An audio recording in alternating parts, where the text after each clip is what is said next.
বার্তা এক নজর। গ্রীষ্মকালীন রক্ত সংকট মেটাতে এবার এগিয়ে এলো সিআইটিইউ। প্রাক্তন মন্ত্রী প্রয়াত কমরেড প্রবীর সেনগুপ্তের স্মরণে Kuntighat Kesoram rayon workers and employees ইউনিয়নের পরিচালনায় ও চুচুড়া ইমামবাড়া সদর হসপিটালের সহযোগিতায় প্রতিবারের মতো এবারও ২৭তম এক রক্তদান শিবিরের আয়োজন করা হয় কুন্তিঘাট স্টেশন সংলগ্ন সিআইটির অফিসে। উপস্থিত ছিলেন জেলা কমিটির সদস্য ও এরিয়া কমিটির সম্পাদক সহ বিশিষ্টজনেরা। পুরুষ মহিলা মিলিয়ে বহু মানুষ এই শিবিরে রক্তদান করেন। তবে রক্তদাতাদের উপহার স্বরূপ একটি করে গোলাপ ফুল তুলে দেওয়া হয় রক্তদাতাদের হাতে।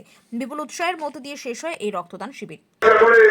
বিভিন্ন রাজ্য থেকে যারা আসবে রাজ্যের বিদ্যুৎ মন্ত্রীকে আমি দেখলাম যে এরকম একটা দায়িত্ব নিয়ে কাজ করছে, যা আমার কাছে আমি ব্যক্তিগতভাবে হিসেবে আমার কাছে একটা